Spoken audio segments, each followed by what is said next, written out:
Qu'est-ce qui empêche vos visiteurs de devenir des clients? Il y a plein d'éléments à ça et c'est pour ça que c'est intéressant de se pencher sur le Conversion Rate Optimization, CRO en version courte, c'est-à-dire l'optimisation du taux de conversion des visiteurs de votre site web. Et c'est exactement le sujet qu'on va adresser avec Kevin Miguet, qui est un spécialiste du CRO principalement sur Shopify. Et aujourd'hui, on vous donne la masterclass pour vraiment vous initier à cette démarche-là et générer plus de chiffre d'affaires avec vos visiteurs, puisque vous allez transformer plus de visiteurs en clients.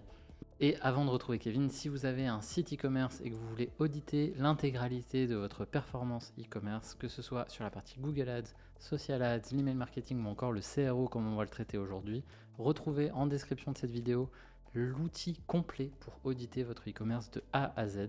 C'est développé par mon agence Make Sense for Digital. Le lien, vous avez qu'à le suivre, rentrez votre adresse mail et vous recevez gratuitement cet outil. C'est basé sur mes 15 ans d'expérience en e-commerce et sur l'intégralité des stratégies qu'on a pu mettre en place auprès de nos 40 clients. Donc retrouvez ça en description et tout de suite place à l'épisode avec Kevin Miguet. Hello Kevin. Salut Maxence. Est-ce que pour démarrer, tu peux commencer par te présenter pour les personnes qui ne te connaîtraient pas? Avec plaisir. Je suis Kevin Miguet, le fondateur de l'agence Joli Commerce, une agence spécialisée dans le CRO sur Shopify. On parlera un petit peu plus après de qu'est-ce que c'est le CRO. Ça fait 2 ans qu'on existe bientôt. On est une douzaine de personnes et on accompagne pas mal de marques, principalement en récurrent, tous les mois, où on les aide à optimiser le revenu qu'elles génèrent sur leur site. Et on travaille avec des clients à la fois en France et dans le reste de l'Europe ou dans le reste du monde, étant donné qu'on a une équipe qui est multi-pays. Donc c'est une petite particularité aussi. Et voilà. Nickel. Et du coup, pour revenir sur le CRO, donc Conversion Rate Optimization, est-ce que on peut commencer par le définir peut-être, parce que c'est un terme qu'on entend de plus en plus, mais il y a encore du monde déjà, un, qui ne le connaît pas, et deux, tout le monde commence à y aller de sa petite définition du CRO. C'est quoi ta Exact. définition? Bah déjà, pour comprendre CRO, il faut comprendre le mot conversion, puisque le CRO, c'est ni plus ni moins que l'optimisation du taux de conversion. Et qu'est-ce que c'est la conversion? Si j'ai 10 personnes qui vont visiter mon site, quel pourcentage de ces personnes vont finir par acheter mon produit, tout simplement. Et donc le CRO, c'est l'ensemble des leviers, l'ensemble des méthodes qu'on peut mettre en place pour faire en sorte que un maximum de ces gens finissent par passer à l'achat, tout simplement, et dépensent un maximum. Ouais, le CRO, c'est vraiment ce qui va gommer toutes les frictions potentielles que pourraient avoir des visiteurs et qui les empêcherait de se transformer en acheteurs ou en ligne si on est sur de la qualification, genre du formulaire, etc. À passer à l'action. Et c'est un peu Exact. l'image que j'aime bien sur le CRO. Tu me diras si tu la valides ou pas. Euh, pour moi, le responsable d'un projet CRO, c'est un peu comme ces mecs qu'on voit courir au curling, tu sais, à côté du palais ou du galet, je sais pas comment on dit, Ouais, qui ouais. chauffe la Faut venir glace chauffer là. pour que ça aille Ouais. jusqu'au bout et que ça aille dans la cible. C'est vraiment l'image que j'en ai. 100%, 100%. J'adore cette métaphore. Et moi, sinon, de manière beaucoup plus simple, on peut aussi dire que le CRO, c'est ni plus ni moins que un mot un peu plus fancy pour juste de la vente. Puisque la vente, c'est quoi? C'est l'art de faire de quelqu'un qui passe dans ton magasin un client en lui parlant des bonnes choses, en lui soumettant les bons arguments. Les gens le comprennent assez simplement lorsque c'est en retail, en dur, et on comprend que quelqu'un qui arrive dans un magasin, le rôle d'un vendeur. Bizarrement, c'est un petit peu plus compliqué à comprendre quand les gens vont sur un site, mais le CRO, c'est ni plus ni moins de faire en sorte que ton site fasse le même job qu'un bon vendeur, en fait. Voilà, si on veut dire les choses de manière très terre à terre, très très simple. Ah, c'est excellent. Et même que ton magasin soit bien tenu, que la position des caisses soit OK, que la table de caisse soit OK, etc., etc. C'est génial. Exact, C'est tous les petits détails. C'est vraiment quelque chose qui est difficile à concevoir, je pense, quand tu es dans le web, parce que tu as beaucoup d'intangibles, tu as beaucoup d'invisibles. Finalement, le client, tu le vois jamais, à part quand tu fais des avis clients, quand tu les appelles, quand tu fais des copies de groupe, etc. Mais la plupart de tes clients, C'est tu ne les vrai. vois pas de toute façon. Donc, c'est c'est plus difficile à concevoir, comme tu dis. Par contre, tu as beaucoup plus de données, ou en tout cas, tu as beaucoup plus de facilité à les collecter que dans un magasin. Donc, faut en profiter. Donc, c'est ça qui nous met un peu Tout est mesurable. tout est mesurable et on va pouvoir appliquer des méthodes beaucoup plus scientifiques que effectivement sur un site classique. Et c'est pour ça qu'il y a beaucoup de méthodes de CRO se basent beaucoup sur les statistiques, mais pas que. Ça me- Et si on prenait, parce que là, du coup, je pense qu'on a commencé par un bon build-up de pourquoi c'est important d'avoir une logique CRO, tout simplement parce qu'on le sait, le trafic Si tu coûte veux de vendre, plus en plus cher, etc. Donc il y a plein de bonnes raisons de faire du CRO. On pourra en redonner 10 000, je pense qu'on pourra en redonner au cours de l'épisode, mais il y a quand même des prérequis. Tout le monde ne peut pas s'y mettre du jour au lendemain. Il y a des bonnes bases à exactement. avoir qui ne sont pas liées forcément au site ou quoi que ce soit. Ce serait quoi Mhm. pour toi les bons prérequis du CRO? En fait, aujourd'hui, beaucoup de gens entendent parler de CRO et veulent appliquer du CRO sur leur site en espérant que ça augmente leur chiffre d'affaires. C'est parfois vrai, parfois faux. Parfois, le CRO n'est pas encore le bon levier et comme tu dis, il y a des prérequis. Pour moi, avant de se mettre sur de l'optimisation du parcours sur le site, il faut valider, numéro un, que mon produit intéresse du monde, donc product market fit. Est-ce que j'ai validé que mon produit intéressait un type de personne? Est-ce que j'ai identifié qui était ce type de personne, numéro un? Et numéro deux, est-ce que j'ai validé mon parcours sur les ads, les bons messages qui vont attirer des leads qualifiés sur mon site, sur les pubs, que ce soit Insta, Facebook, Pinterest, peu importe, Google Ads. Mais si j'ai pas validé ces deux éléments-là, arrêtez tout de suite et bosser sur ces deux étapes avant parce que le CRO ne va faire que c'est un multiplicateur de ces deux premières étapes. Et si je multiplie 0, ben, ça fera toujours 0. Quoi. C'est un bon rappel, ça, pour le coup. Ça fait levier, mais c'est pas quelque chose qui peut être indépendant.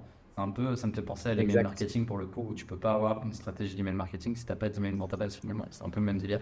Donc, Parfait. c'est Très des très bon rapport. amplificateurs. Mhm. Les gens le comprennent assez aisément pour l'email, effectivement. Et c'est un peu la même chose en fait. Si ton site il fait 1000 visites par mois, même le coût associé à une démarche CRO sera complètement déconnant par rapport au gain que ça peut aller chercher en fait. Sauf si tu es 1000 utilisateurs, Exact. tu as un taux de conversion qui est déjà à 10% et que tu as les moyens énormes, etc. Je caricature un peu là-dessus. Mais Si tu tu as vends des besoin d'avoir une Ferrari, base solide. ouais, ouais, Si exact, tu vends une exact, Ferrari Plus, oui, tu es content d'avoir fait une logique CRO, mais bon, je pense que la plupart des gens qui écoutent et qui s'intéressent à ça vont pas exact, forcément des Ferrari, malheureusement. Mais exactement. si tu vends en plus des produits à faible valeur, euh, la logique de volume devient encore plus importante. Si tu as des leads qui ont une énorme Bien sûr. valeur, moi, j'avais déjà vu des use cases où on avait des clients dans le B2B où la valeur d'un lead était énorme, limite à 6 chiffres, parce que c'était sur la durée, la LTV était énorme, etc. Bah là, effectivement, tu as besoin de moins de volume parce que même un petit glissement de plus 0,01 point, ça devient énorme en valeur, donc forcément, ça vaut le coup. Bien sûr. Par contre, tu vois, dans la cosmétique, si c'est le petit site que tu as monté en auto-entreprise et que tu t'intéresses à ça, bah en fait, même si tu veux faire une démarche CRO toi-même, et on reviendra sur ça et sur les risques associés à ça, mais même si tu fais ça, ton énergie, elle est probablement mise au mauvais endroit, en fait. Donc c'est important d'avoir rappelé ces bonnes bases. 200%. Et d'ailleurs, il y a une autre base dont j'ai pas parlé, mais qui est sur la rentabilité de ton produit. Si tu as des taux de marge qui sont peu élevés, bah, travailler là-dessus parce que, enfin, en e-commerce, je pense aujourd'hui, si tu as un taux de marge, une fois que tu as acheté ton produit, le prix où tu le vends, et on enlève tous les autres coûts, si tu fais pas x4, x5, x6, enfin, tu vas avoir beaucoup de problèmes parce qu'il y a beaucoup de choses à investir tout autour. Et si c'est pas le cas aujourd'hui, ça va être compliqué d'investir sur le CRO ou quoi que ce soit d'autre. Ouais, encore une fois, c'est la même logique que sur l'email marketing ou sur ce genre de choses, c'est que t'as l'alternative, c'est quand même si tu as un énorme volume, là tu peux avoir des marges plus faibles et quand même amortir ça. Mais on parle d'énormes marques et Ouais, limite du top 100 e-commerce, quoi.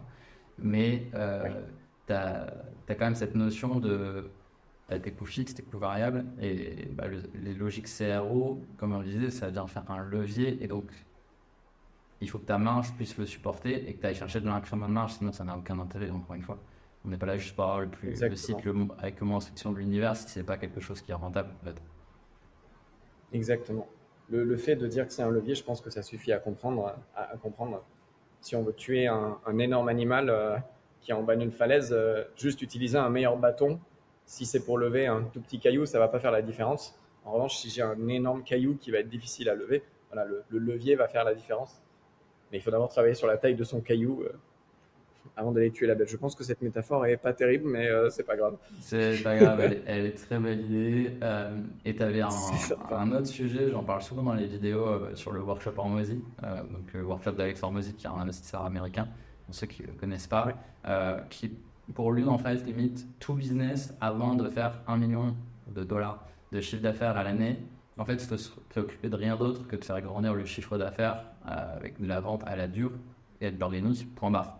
Donc, c'est un peu comme notre histoire des cailloux, ça veut dire qu'en dessous, bah, il faut se focaliser sur vendre son produit, sur le product market fit, sur la qualification des leads en entrée, sur le volume de trafic qu'on arrive à faire en entrée, et le reste, limite, même la marge dans son exemple, n'a aucune importance à partir de là. Parce que sinon, bon, après c'est les ratios US, mais pour les en dessous d'1 million de dollars, un business limite n'existe pas et c'est un hobby. Donc c'est un peu violent pour le coup, mais c'est une bonne vue de l'esprit, je trouve. Surtout par rapport à ton Ouais. caillou de tout à l'heure, ça vient renforcer cette image de bon, le gravier, il est mignon, mais Ouais, bien sûr. Si on a envie d'atteindre plus que 1 million et que les bases sont déjà très laborieuses, pour y arriver, ça va se faire très difficilement, effectivement. et est-ce qu'il y a d'autres bases à prendre en compte pour le coup qu'on n'aurait pas encore évoqué? Je pense qu'on a tout, hein. Ton À product toi, market hein. fit, Donc, la rentabilité de ton produit et d'avoir validé un canal d'acquisition qui est efficace, qui t'envoie un flux plutôt constant de leads de bonne qualité. Et une fois qu'on a ça, on peut travailler sur le reste. ouais, tu avais aussi cette notion de constance, effectivement, qui mérite peut-être qu'on s'y attarde 2 secondes sur le fait que pour une bonne logique CRO, encore une fois, on va voir si tu valides, mais tu peux pas le faire si tu as des périodes où effectivement tu as assez de volume pour avoir cette entrée de données, parce que le CRO est très gourmand en données, pour le coup, on y reviendra, mais tu as besoin que ce soit constant dans le temps, et si tu as des énormes drops à certains moments, par exemple, bah là, on enregistre la semaine juste avant le quart d'août, bon, s'il y a un trafic qui est à zéro, bah pareil, encore une fois, on pourra rien optimiser, donc soit tu l'ajustes, mais si tu as des saisonnalités où ça drop trop, c'est probablement qu'il est encore trop tôt pour avoir une vraie démarche CRO pour le coup. Mais il faut aussi que ce soit constant dans le temps parce que les roadmaps CRO, moi j'ai tendance à les construire de mon côté sur la durée. Je sais pas combien de temps toi tu mets Oui, dans les roadmaps, mais ben, ça peut se compter en mois en fait assez facilement. Ça se compte en mois. à fond, à fond. On démarre par 3 mois. Et 3 mois, c'est vraiment pour que ce soit facile à comprendre, mais on est plutôt effectivement à l'échelle de 3 à 6 mois, quoi, minimum pour démarrer. Et en fait, je parlais de constance surtout par rapport au fait d'avoir validé qu'il y avait quelque part une poche de personnes qui étaient intéressées par ton produit et dans laquelle on pouvait aller chercher. Parce que si j'ai validé pour une poche de personnes qui est trop petite et qu'ensuite régulièrement il faut changer, les optimisations qu'on va faire seront difficilement scalables, entre guillemets. Elles seront vraies pour une poche, pas forcément pour l'autre poche. Quand je parle de poche, c'est un groupe de personnes à qui on va vendre le produit. C'est un peu comme si on changeait de cible en cours de route pour notre petit galet du curling de tout à l'heure. Là, du coup, tu dois changer ton Exact, balai ailleurs parce que si tu as chauffé la glace à un endroit mais que c'est pas la bonne direction vers la bonne cible, bon, bah, au final, tu as chauffé la glace à l'endroit A pour rien parce que tu dois recommencer de zéro à exact, l'endroit B. On va dire ça comme ça.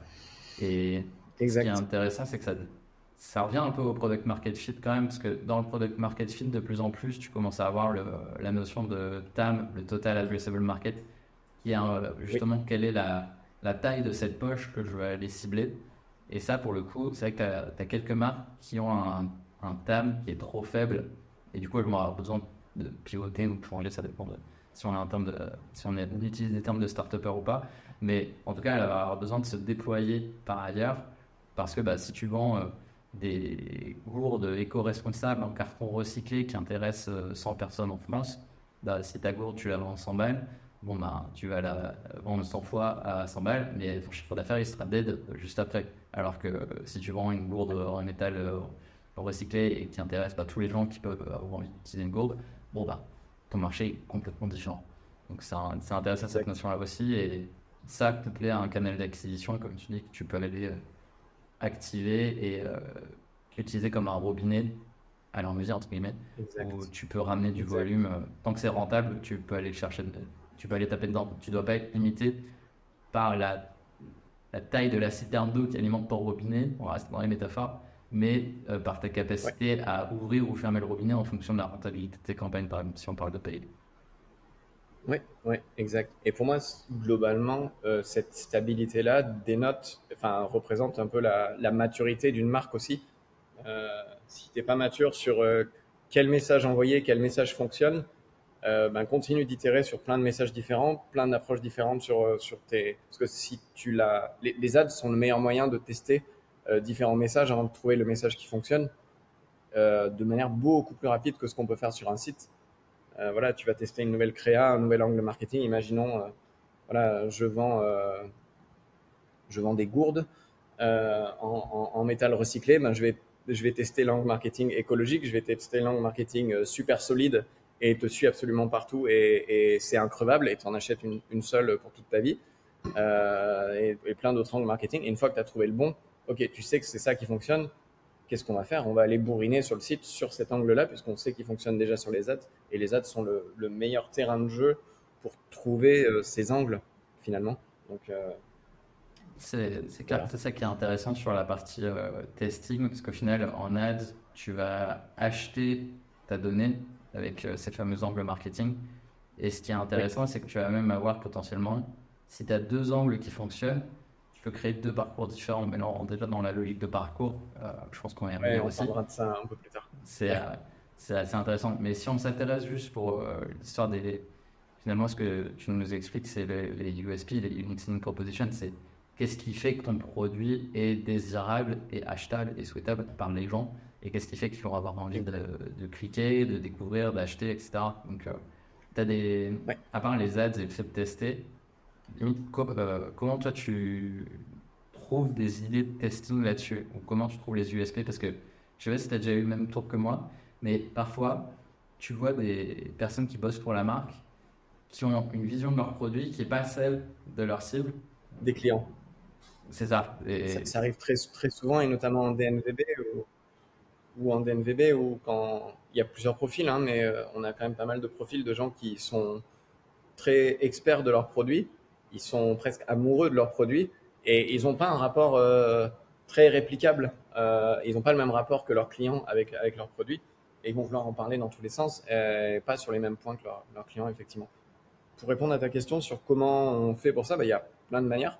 Soit on va venir faire de l'analyse des avis des clients qui ont déjà acheté, on va aller regarder tout simplement, qu'est-ce qu'on fait on fait du scrapping.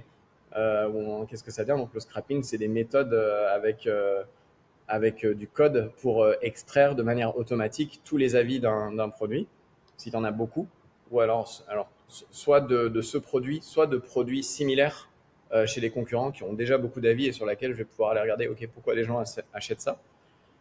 Et ensuite, on va faire des analyses sur la base de ces données assez conséquentes pour voir ben, quels sont les mots avec lesquels sont décrits le produit qui reviennent le plus souvent, parce que tu as toujours des mots qui reviennent, des manières d'en parler. Quels sont les problèmes que les gens cherchaient à résoudre? Si je donne par exemple l'exemple d'un produit pour les jambes lourdes, voilà, j'ai un problème de circulation au niveau des langues, des jambes. Euh, je peux avoir, donc je peux dire voilà, ça permet de résoudre le problème des jambes lourdes. Ça suffit pas de dire ça. Tu peux te rendre compte que ok, il y a des gens qui vont dire que ils n'osaient plus porter de shorts parce que leurs jambes étaient visuellement pas jolies. Et si tu mets un USP comme ça, reporter des shorts parce que ça va te parler, c'est extrêmement précis. Et c'est ce genre de pépites-là que tu vas trouver dans les avis. Et c'est ce genre de choses-là qui vont faire la différence. Donc ça peut, voilà, soit via l'analyse des avis, soit via des questionnaires utilisateurs. Tu peux mettre post-achat en leur demandant, voilà, il y a des scripts assez communs qui sont relativement réplicables d'un produit à l'autre, hein, d'ailleurs, sur pourquoi vous avez acheté le produit, quel problème vous cherchiez à résoudre, qu'est-ce que vous attendez du produit, est-ce que vous avez vu d'autres produits et pourquoi vous nous avez choisi nous en particulier. Et il y a une autre méthode qui est simplement d'aller prendre son téléphone et t'appelles soit les gens qui n'ont pas passé commande, soit les gens qui ont passé commande et t'as pas besoin d'en faire 10 000. Si tu appelles déjà même 10 personnes, il va y avoir des patterns, il va y avoir des choses qui reviennent. Et voilà, il y a un peu des pépites à récupérer de tout ça. Donc, là, parmi toutes les méthodes que j'ai données, je pense qu'il y a des méthodes qui sont adaptées à n'importe qui, même si tu es relativement en amont Ouais. de ton site.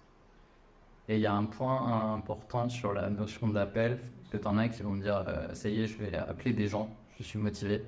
Il faut appeler des gens qui sont dans cette cible, donc comme tu dis, des gens qui ont acheté ou qui n'ont pas acheté, mais parce qu'ils étaient quand même dans le process, et ne pas demander à son cousin, à son oncle, etc., si c'est pas votre cible en fait. Parce que sinon, les remontées n'ont aucun intérêt. Donc, Bien c'est sûr. un travers qu'on trouve parfois de, bah tiens, Michel, il m'a dit que sur le site, on devrait dire machin. Bah, est-ce que Michel, c'est ta cible? Non, pas forcément. Donc, en fait, si Bien ta sûr. Bien cible, sûr. c'est un produit cosmétique et que ton oncle Michel, il a donné un avis sur le mascara, bah, tu vas plutôt écouter Zoé, qui est une cliente fidèle de la marque, pourquoi elle achète régulièrement chez toi, et tu vas écouter Zoé plutôt que Michel, quoi. C'est ça qui est, c'est Exact. important à prendre en compte. Et ce travail, tu vois, j'en ai pas parlé dans les prérequis parce que pour moi, ça fait partie du travail de CRO. Mais ben, on va dire que c'est dans les bases de la base du CRO. Et malheureusement, là, enfin, pour moi, ce travail devrait être fait par tous les fondateurs et fondatrices d'e-commerce. Et le fait est que il n'est pas là quoi aujourd'hui. Dans beaucoup de cas, on arrive sur des pages produits dans lesquelles on a des descriptions qui sont beaucoup trop longues, qui vont nous parler d'éléments qui vont pas forcément intéresser le client. On va avoir peu de manière visuelle de communiquer sur les avantages du produit. Or, il faut arriver à attirer l'attention des gens enfin, de la manière la plus efficace possible. Et ça, c'est des choses qui sont faisables sans code, sans technique, et que tu peux mettre en place avec un petit peu de recherche. Et tu vois, un point qui est intéressant, excuse-moi, sur les appels, c'est même que ce qu'on avait fait chez Tikaoon quand j'y étais, c'est que toutes les personnes du service marketing devaient appeler 30 clients chaque mois pour demander pourquoi ils avaient acheté, est-ce qu'ils étaient contents, qu'est-ce qu'ils avaient à nous remonter comme info, etc. Et en fait, Génial. il y avait énormément de réticence de la part des équipes pour faire ça, parce que déjà, le fait d'appeler, c'est hyper inconfortable pour beaucoup de gens aujourd'hui. On va Et pas les gens faire n'ont pas de, l'habitude. Ouais, on va pas faire de l'agisme, mais en plus, au plus les gens sont jeunes, au plus il y avait de la résistance à ça. Ça y est, ça c'était mon côté vieux Ouais. con, ça c'est fait. Mais statistiquement, c'était vrai. Tu vois, sur un team de 10, ça se vérifiait. Et, Non, euh, je veux bien croire. et en fait, derrière, tu vois que les gens te disent des choses qu'ils vont même pas écrire. Donc c'est important, limite, de faire et les avis et appeler des gens. Enfin, au plus on en est, au mieux c'est de toute façon. Après, c'est une question de temps, Bien d'effort, sûr. de rentabilité derrière. Mais ce qui est intéressant et le plus dur, je trouve, dans ces appels-là, c'est un, de ne pas diriger, de ne pas faire dire exactement ce que tu Ouais. veux faire, parce que les gens, surtout en France, veulent pas t'envoyer chier, entre guillemets. Donc, si tu dis, ah, il est beau notre site, hein, bah, la personne, elle va peut te dire, non, il Ah est ouais, dégueu, enfin, parce que tu l'as orienté. bien Il sûr. faut vraiment faire gaffe à l'orientation des questions. Et tu as un point qui est, là, c'est un niveau au-dessus, mais quand tu arrives à trouver le vrai driver psychologique qui a poussé les gens à se mettre en recherche d'une solution, tu vois, typiquement, tu parlais des gens lourds, et en fait, bah, le vrai driver, c'est fuck off, je veux mettre des shorts parce que ça me fait plaisir et je peux plus.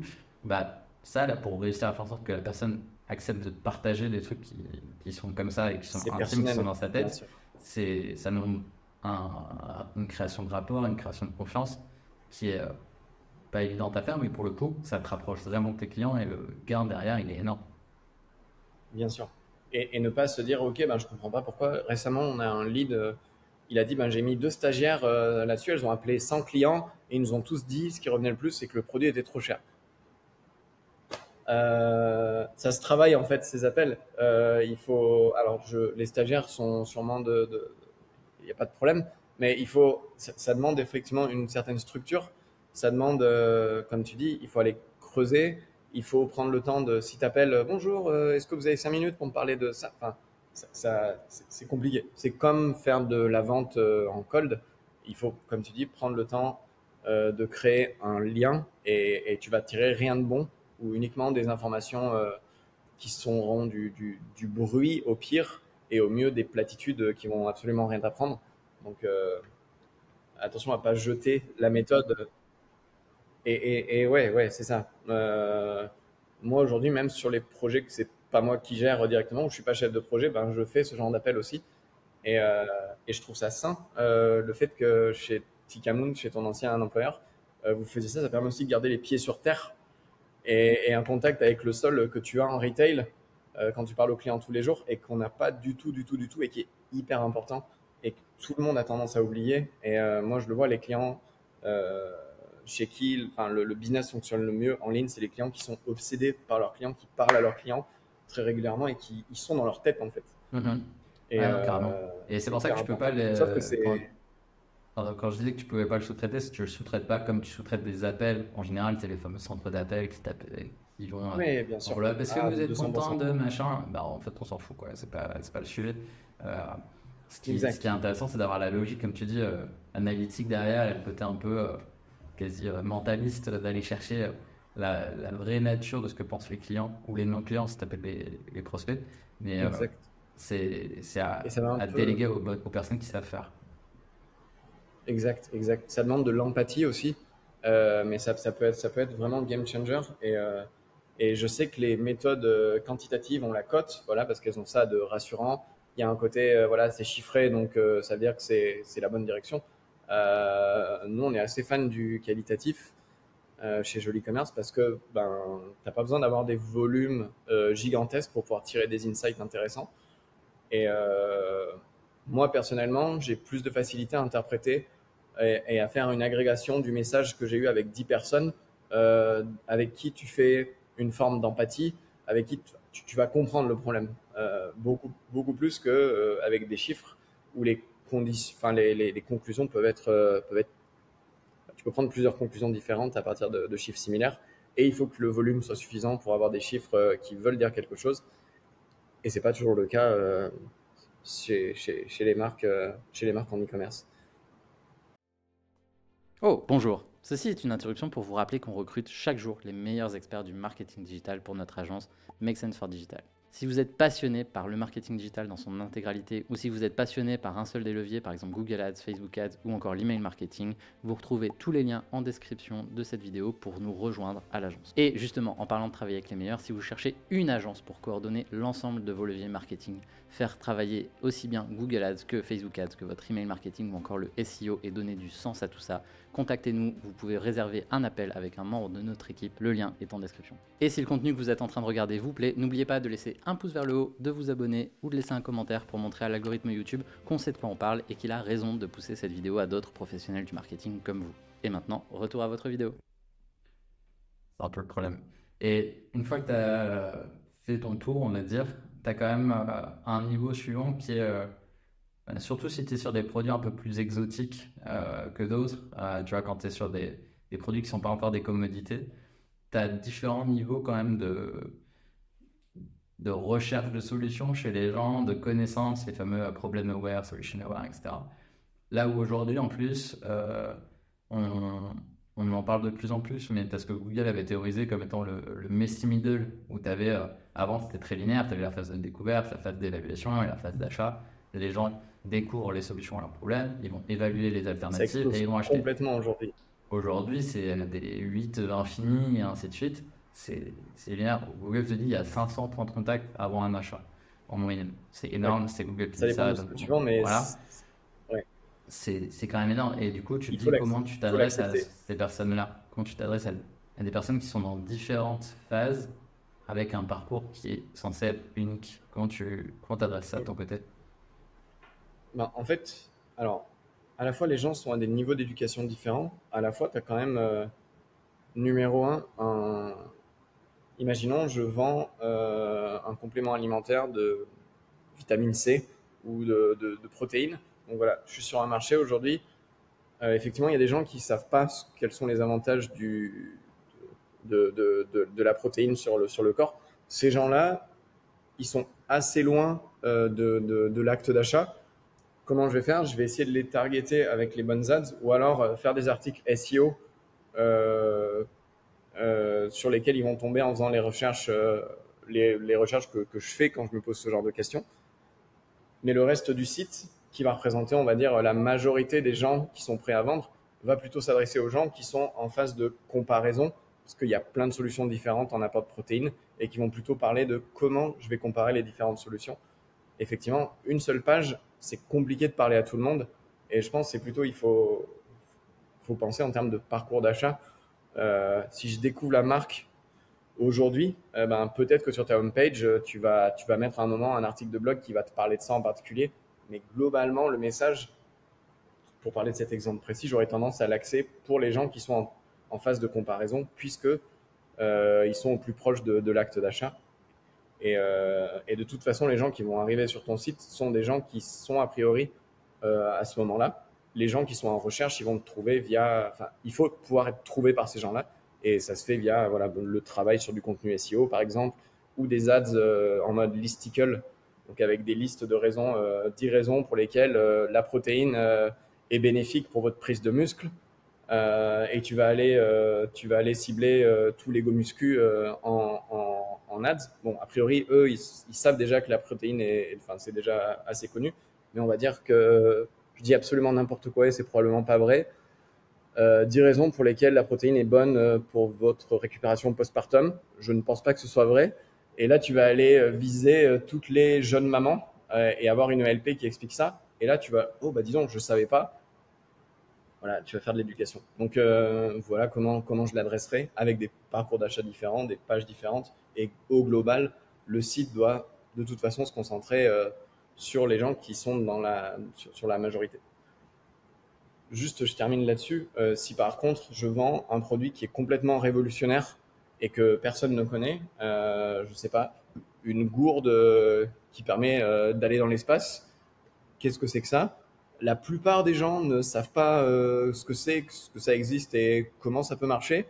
Et ben là, dans ce cas-là, je vais axer l'ensemble de mon discours, non pas sur les gens qui sont en fin de funnel et qui sont en mode comparaison, mais effectivement sur là où sont la majorité des gens qui découvrent ma marque, qui sont qu'est-ce que c'est que cette merde, quoi. Et, est-ce que ça marche vraiment ce truc-là? Donc voilà, Ouais, tu es sur de se l'éducation concentrer pure sur. et dure et il n'y a pas de comparatif de toute façon. Par contre, tu dois inciter les gens à comprendre que ton produit est important pour eux, alors que potentiellement, ils savaient même pas que ça en avait besoin. C'est ce côté, est-ce qu'ils étaient déjà problème aware ou autre? En fait, ils savaient pas que ça allait partir dans l'espace. On digresse un peu. Exact, Mais exact. c'est pas la même logique. Et ce Ouais, qui est intéressant, je trouve, dans ta logique de parcours, et c'est quelque chose qu'on a de plus en plus de taf là-dessus, puisque aujourd'hui, les bonnes pratiques, on reviendra sur les bonnes pratiques en général et les problèmes de partager trop de bonnes pratiques. Mais en ads, on te ouais, dit non, mais whatever, acquisition et marketing, on fait un paquet commun, machin. Mais en fait, non, parce que tu ne parles pas du tout pareil à quelqu'un qui te découvre la première fois, de quelqu'un qui est déjà venu X fois sur ton site, de quelqu'un qui t'a laissé une adresse mail et qui s'est inscrit à une newsletter et qui l'a ouvert 10 fois, c'est pas du tout les mêmes délires. Donc en fait, il faut arrêter de mettre tout le monde dans le même paquet parce que tu n'as pas le même discours en fonction du niveau de maturité des gens, certes, mais en fonction aussi du degré de connaissance de ta marque que les gens vont avoir. Donc c'est hyper important parce bien que, sûr. comme tu dis, la comparaison, tu vas peut-être pas arriver direct là-dessus en first date avec ton utilisateur, sauf si tu sais que tout le marché a un problème sur une caractéristique que toi t'adresses, mais dans ce cas-là, c'est même pas une vraie comparaison, c'est ta différenciation. Euh, et à l'inverse, bah, si tu es sur le révolutionnaire, bah, si la personne elle a déjà commencé à comprendre que ta gourde elle permet d'aller dans l'espace, etc., petit à petit, là, tu vas arrêter de lui dire bah, cette gourde elle est vraiment géniale, etc. Tu vas plus aller sur bah, pourquoi tu dois l'acheter, pourquoi les matériaux sont OK, pourquoi il y a X utilisateurs qui sont satisfaits depuis X années, En combien etc. de temps tu vas être livré? Comment ça se passe le montage quand tu reçois la gourde? Donc voilà, tu vas plus loin dans ton parcours d'achat et tu le vois comme un tunnel, hein, c'est comme un entonnoir, et en fonction du niveau de l'entonnoir. Et du coup, si on résume sur les prérequis et par où on commence, donc une fois que tu as ton product market fit, que tu as un canal constant, que tu as compris pourquoi les gens, un canal constant de leads qualifiés qui viennent grâce aux ads, pardon, il faut que je finisse mes phrases aussi, c'est important. Il n'y a pas encore de fonction pour lire dans l'esprit des gens qui sont sur le podcast sur Riverside. Bref. Numéro 3, que tu as identifié effectivement quelles étaient les fonctionnalités de ton produit que les clients recherchaient et quels étaient les bénéfices qu'ils cherchaient à obtenir en utilisant ton produit. Par exemple, l'exemple le plus connu, c'est iPhone fonctionnalité, enfin l'iPod à l'époque où tu pouvais enregistrer 1000, enfin je sais pas combien de gigas de données. Ça, c'est la fonctionnalité. Le bénéfice, c'est plus de 1000 musiques dans ta poche, ce qui parle beaucoup plus. Et ensuite, le niveau d'awareness. Donc, est-ce que je m'adresse à des gens qui sont en phase de recherche où ils ont identifié déjà un problème dans leur vie? Par exemple, le postpartum est compliqué et ils sont en phase de, voilà, c'est compliqué, mais je ne sais pas forcément qu'il y a des solutions. Et là, on va présenter, faire de l'éducation sur, voilà, il y a cette solution-là qui existe. Est-ce qu'ils sont en comparaison de solutions? Par exemple, je suis un sportif et j'ai compris l'intérêt d'avoir de la prot et je suis en train de comparer les différentes solutions en apport de protéines. Et là, je vais parler le nôtre a un taux d'absorption qui est bien plus élevé que les autres. Ça n'a pas un goût de sable quand tu le prends pour gagner par rapport aux autres. Et après, une fois que les gens ils ont identifié ta solution comme étant la bonne solution, bah, comment je vais faire en sorte que, qu'il y ait le moins de friction possible sur la livraison, etc., etc. C'est un travail qui est nécessaire avant de se lancer dans un process continu de CRO et qui doit être fait par les fondateurs et les fondatrices de marques, mais aujourd'hui qui est malheureusement pas assez présent, quoi. Donc, et une fois qu'on a fait ce travail-là, là après on peut parler d'optimisation du parcours beaucoup plus précise avec des pros comme nous pour aller un peu plus dans le détail. Et justement, quand tu commences à attaquer le chantier, donc admettons tous les prérequis sont OK, tu veux commencer à Ouais. t'attaquer à un chantier CRO, c'est toi qui aimais bien dire, bah, si j'avais une semaine pour lancer un projet CRO, qu'est-ce que je fais? Ouais. Euh, Ouais. Tu démarres par quoi, de ton côté? Alors, une fois que j'ai validé ces bases, comme tu dis, si j'ai une semaine pour avancer sur mon CRO, je vais commencer par regarder. J'ai envie de concentrer mes efforts sur là où il y aura le plus d'impact possible sur mon site. Donc, je vais aller voir. Numéro 1, en termes de funnel. Donc, le funnel, qu'est-ce que c'est? C'est le parcours d'achat du client. La première étape, c'est il découvre mon produit. La deuxième étape, c'est il navigue sur les pages collection, sur la page produit. La troisième, il va sur ma page produit. Quatrième, il ajoute au panier. Ensuite, il passe à la page d'achat où il va rentrer sa CB. Et ensuite, l'étape finale, parce que tous les gens qui arrivent sur la page d'achat ne passent pas à l'achat. Tu as à peu près 50% de drop. C'est comme ça. Les gens qui passent à l'achat. Et donc, le but du jeu, ça va être de trouver où est-ce qu'il y a le drop le plus élevé pour aller jouer sur ce drop-là. Donc, étape numéro 1. Étape numéro 2, j'ai pas envie d'aller travailler sur mes pages sur lesquelles j'ai pas de trafic. Typiquement, si on parlait des ads tout à l'heure et que j'envoie une majorité de mon trafic sur une page produit parce que je suis en monoproduit ou sur une landing page, ça sert à rien d'aller chercher à optimiser la home ou le menu de navigation parce que la majorité des gens arrivent déjà sur la page produit. Donc on va aller se concentrer là-dessus et on va aller optimiser ça. Et le troisième point, c'est on va se concentrer sur ce qu'il y a tout en haut, donc au-dessus de la ligne de flottaison. La ligne de flottaison, c'est la ligne qui est qu'est-ce que je vois apparaître sur mon écran quand j'arrive. Donc tout ce qui est ici, ça c'est ce que je vois de visible, et ma ligne de flottaison, elle est là. Donc tout ce qu'il y a ici, c'est intéressant et il y a des optimisations à faire, mais on va commencer par tout ce qui est au-dessus, puisque si je perds les gens déjà ici, c'est foutu. Par ailleurs, nous on observe que les gens ont tendance à scroller de moins en moins et plutôt à aller swiper. Donc par exemple, si on parle des pages produits, et c'est pour ça que tout le monde se met à faire de l'optimisation des images de pages produits et à communiquer beaucoup plus d'informations sur les images produits. Ils vont swiper tu sais, sur le carrousel des images, et je vais avoir une image qui va me présenter le produit, une deuxième image qui va me présenter le produit avec certains USP, avec des certifications, une autre image avec un avis en particulier qui a été sélectionné parce qu'il met bien en avant le produit, un avant-après ensuite, un guide de montage avec un, deux, trois, enfin, voilà, les ingrédients principaux, donc voilà, en fonction du type de produit, de travailler ces images-là. Encore une fois, c'est quelque chose qui demande pas ça demande un travail en amont, mais en termes de ressources techniques, on voit qu'il n'y a pas besoin de dev, et les gens, quand ils pensent CRO, ils pensent il va falloir redesigner la page, recoder quelque chose. Là, c'est du jus de cerveau, de la méthode, et un compte sur Canva ou Photoshop ou Figma, et c'est parti, quoi. Non, en fait, le CRO, si on démystifie, c'est aussi beaucoup de ce qu'on appelle le GBS en interne, c'est le gros bon sens. C'est, il faut pas toujours chercher le truc le plus compliqué de l'univers. Parfois, le deal se déclenche avec le truc le plus simple.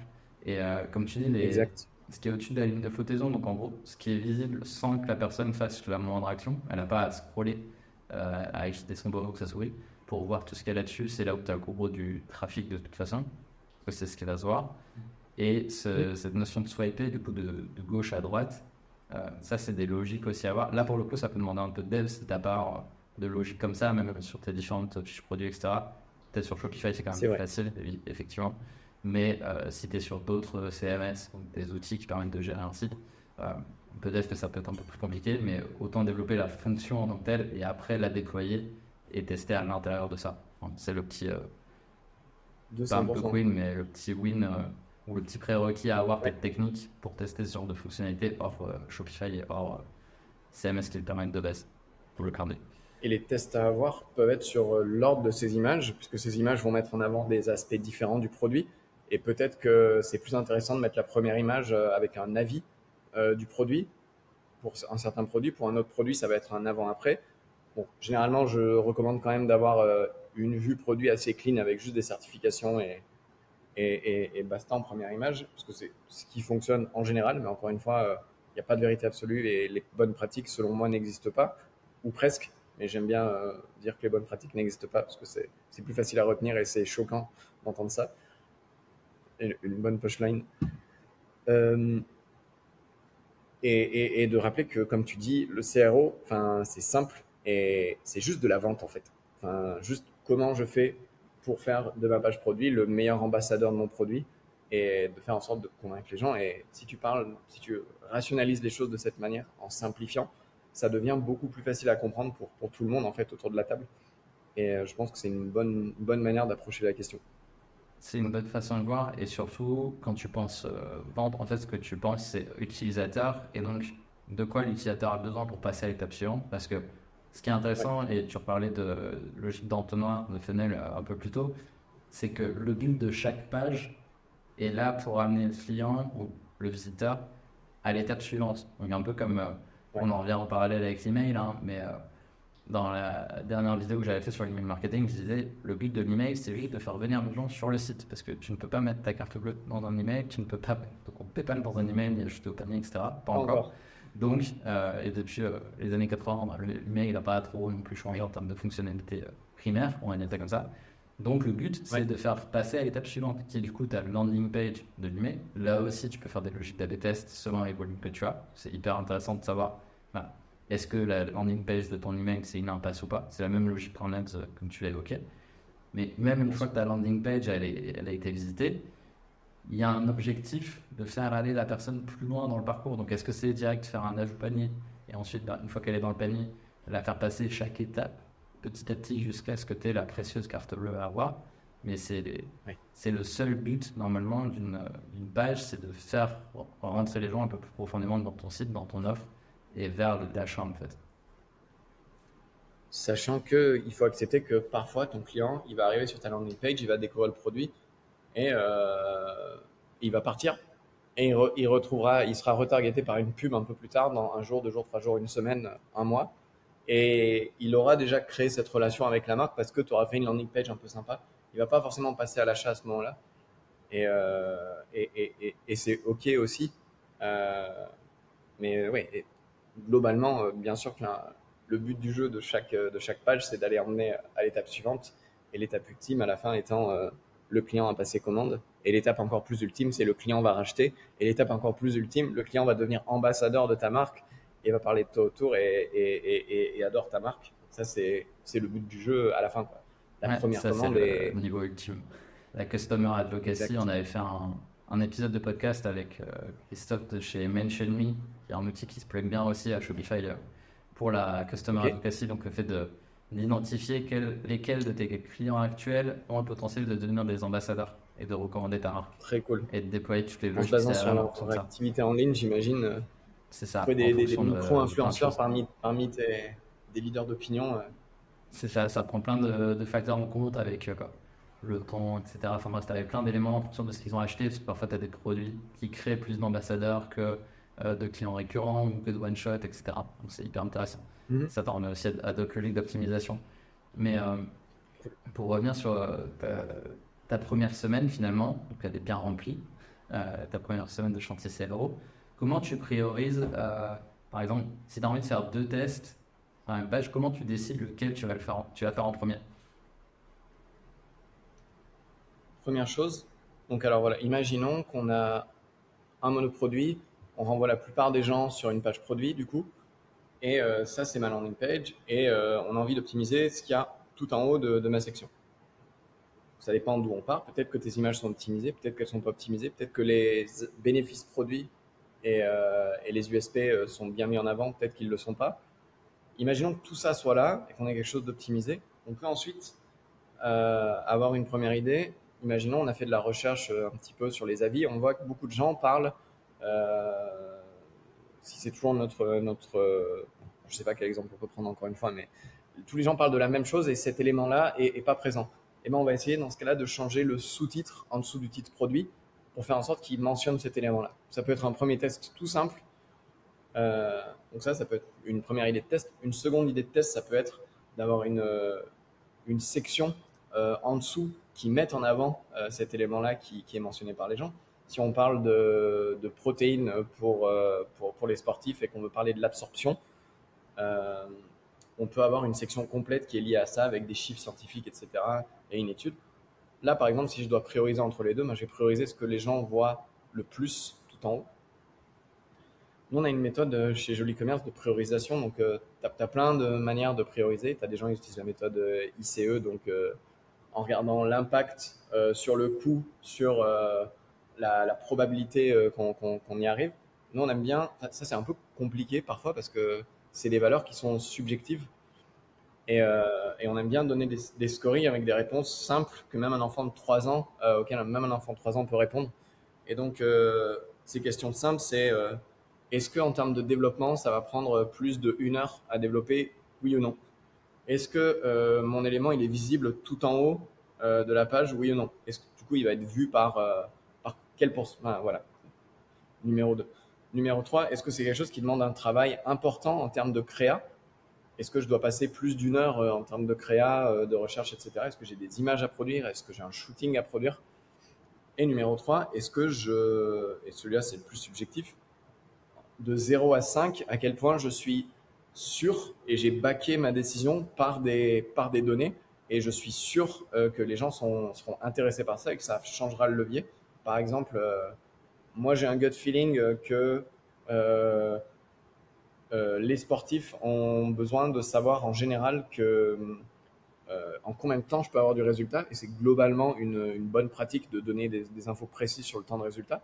Donc ça c'est quelque chose qui est moins précis que par exemple si j'ai 80% de mes avis qui vont dire c'est génial parce que j'ai eu des résultats dès la première cuillerée de protéines, dès la première séance de sport. Après, je sentais que j'étais moins courbaturé.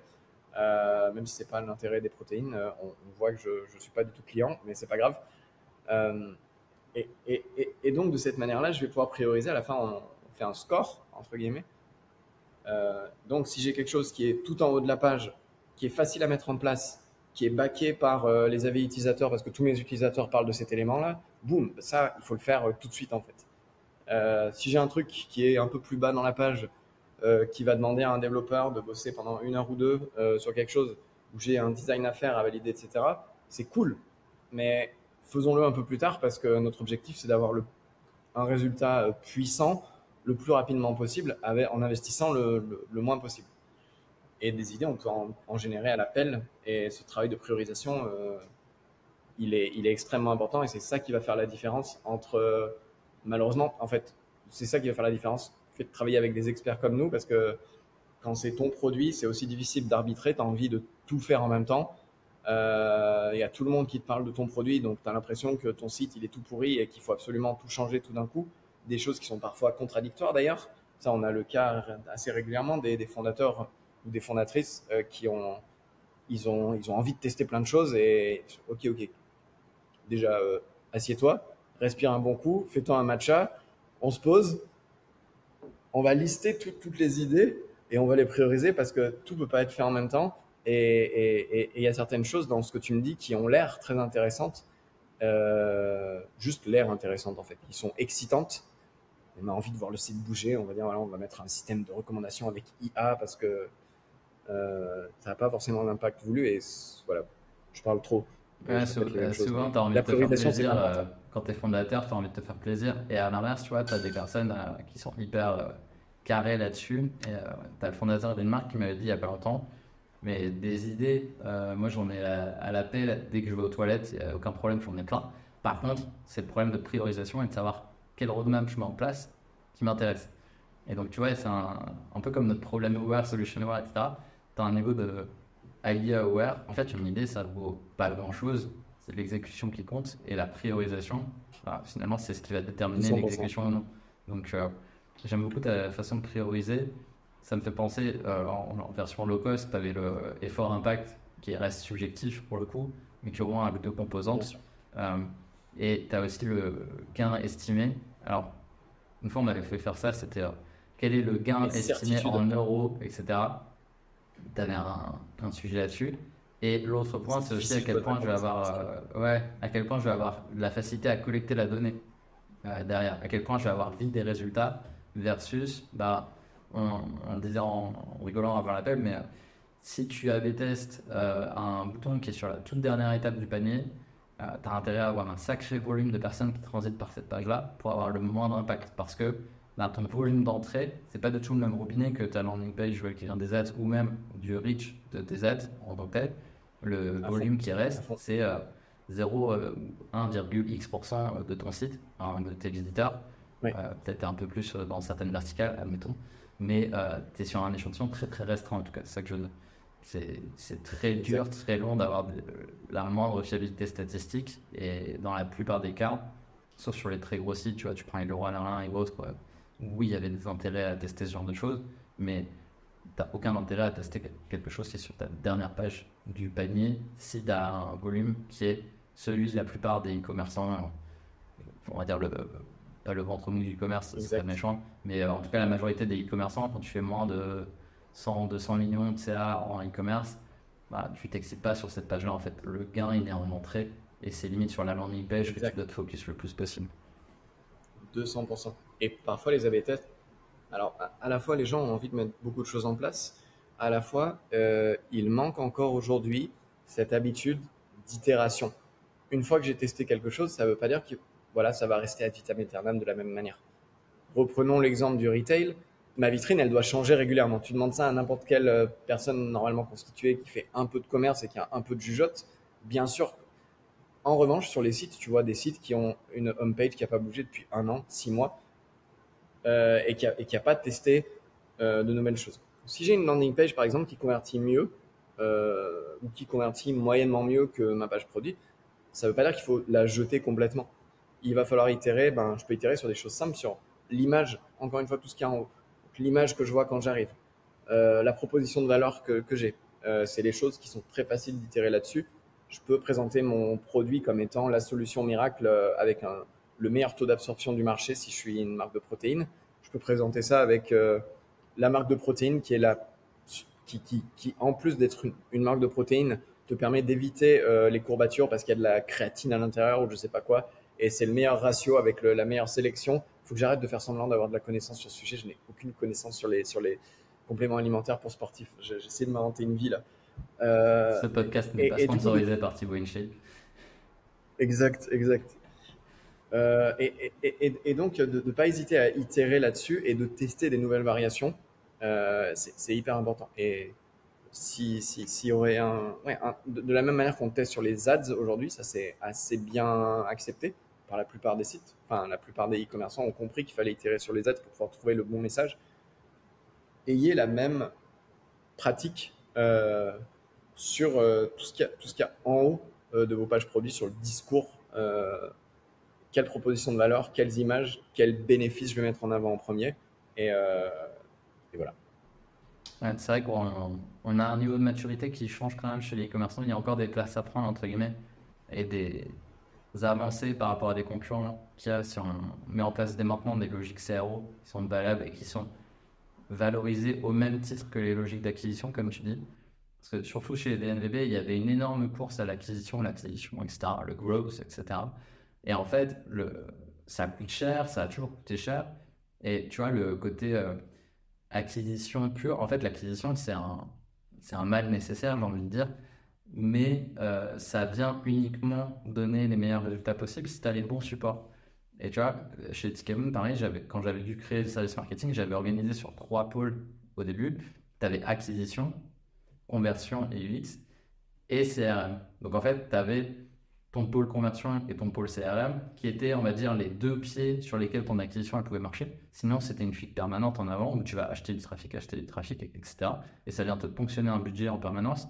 Alors que si tu as les bons relais, les bons appuis, bah, tu es plus fort pour aller soulever tes haltères, on va rester là-dedans, que si tu le fais avec un cloche-pied, avec un orteil en soulevé, etc. C'est pas du tout les mêmes appuis, tu as des risques de chute. Et c'est pour ça que tu as plein de marques, et surtout chez DNVB qui était très Facebook dépendante à un moment, tu te prends des cadavres parce qu'en fait, tu es dépendant d'un système d'acquisition qui n'est pas stable, qui n'est pas pérenne et qui n'est pas backé par le site ni par une logique CRM fiable. Donc en fait, c'est hyper risqué pour une marque de se reposer là-dessus. C'est important de pas mettre tous, enfin, oui, d'avoir un système qui est stable sur tous les éléments de la chaîne. Et d'ailleurs, le CRO, certes, ça va se concentrer sur la partie conversion.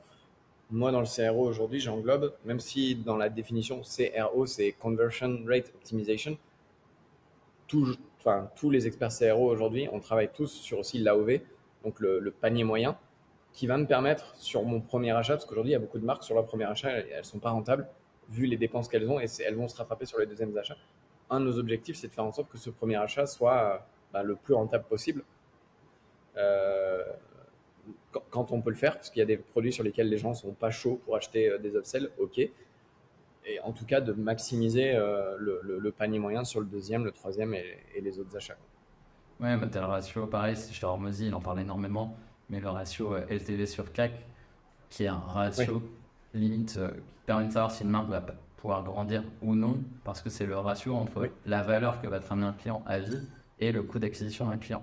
Et du coup, tu mets plein de choses oui, dedans, tu mets les upsells, tu mets le réachat, tu mets le récurrent, et tu viens le contracter avec le coût d'acquisition primaire du client, combien ça peut coûter d'aller le chercher. Et ce que tu vois de plus oui. en plus, c'est aussi le LTGP sur CAC, donc Lifetime Gross Profit sur le coût d'acquisition. Donc tu viens prendre que la marge et valoriser que la marge. Là, c'est un peu plus galère à calculer au quotidien, mais pour le coup, c'est hyper puissant parce que tu C'est raisonnes le vraiment en seul vrai marge indicateur. et c'est ce qui compte à la fin en fait. C'est comment tu vas réussir à payer et Bien à sûr, financer tout le reste. Ça, c'est bien sûr. crucial. Et si tu te concentres que sur le nombre de clients entrants et sur ton taux de conversion, tu peux avoir l'impression que tout va bien, alors qu'en fait, tu as un business qui, si tu traces la courbe, sa direction va droit dans un mur. Et malheureusement, il y a pas mal de e-commerce qui sont pas pilotés correctement et qui vont droit dans le mur, quoi. Alors après, ça dépend quelle est leur équation. Il y en a qui arrivent à, s'ils restent sur la même direction, ils arrivent à tenir 1 an, 2 ans, 3 ans. Mais c'est important, tu as raison, de se poser ces questions-là, en fait, et d'avoir cette vision globale quand on accompagne des marques, nous, en tant qu'agence. C'est le rôle qu'on a à avoir. Et on pourrait, je pense, ratisser encore énormément de choses sur le CRO, parce que c'est un sujet qui est passionnant, qui est encore assez mal abordé quand même, que ce soit sur les podcasts, dans les publications LinkedIn ou autres. Hein. Il y a encore assez peu d'articles bien sophistiqués en francophone là-dessus. Les Américaines ont bien compris Ouais, que c'était hyper important. Pour ça, je trouve ça intéressant que tu aies ton pied en marché anglophone aussi. Ça nous permet aussi d'ouvrir les chakras, clairement. Et on a ouais. pas mal de choses aussi pour vulgariser le sujet. En fait, on doit vulgariser le sujet, faire comprendre qu'il est important. Et donc, pour ça, je pense qu'on fera une prochaine vidéo sur les questions qui reviennent le plus souvent sur le CRO. Pourquoi c'est important de faire de la B-test, pourquoi il y a des landing pages différentes par parcours, etc. On pourrait y revenir. Posez-nous toutes les questions que vous avez dans la section commentaires sur YouTube ou sur Apple Podcast. On y répondra dans une prochaine vidéo avec Kevin. Donc, on est à votre disposition pour vulgariser le sujet et faire en sorte qu'il y ait de plus en plus d'ambassadeurs du CRO francophone, pour le coup. Kevin, si on veut suivre tes aventures et tes bons conseils, à défaut de bonnes pratiques, sur le CRO, on te retrouve où? Principalement sur LinkedIn, c'est là où je poste le plus, c'est là où je poste en français. Donc juste chercher Kevin Miguet. Donc voilà, c'est là que ça se passe. On a commencé le canal YouTube il n'y a pas longtemps, donc vous pouvez vous abonner aussi, mais pour le moment j'ai une seule vidéo sur les performances. Et sinon, je poste en anglais beaucoup plus sur Twitter, mais, euh, mais voilà, c'est plutôt en anglais. Donc voilà, LinkedIn, réponse courte. On mettra les 3 liens, LinkedIn, YouTube et Twitter, dans la description de l'épisode, comme ça on pourra te retrouver assez facilement. Et d'ici là, il faudra que tu as mis plein de vidéos. Mais en tout cas, celle sur les performances des sites web, elle est hyper intéressante, et sur les Core Web Vitals. Mais ça, c'est pour une autre fois. Merci Yes. beaucoup, Kevin, en tout cas. Merci à toi, bye bye.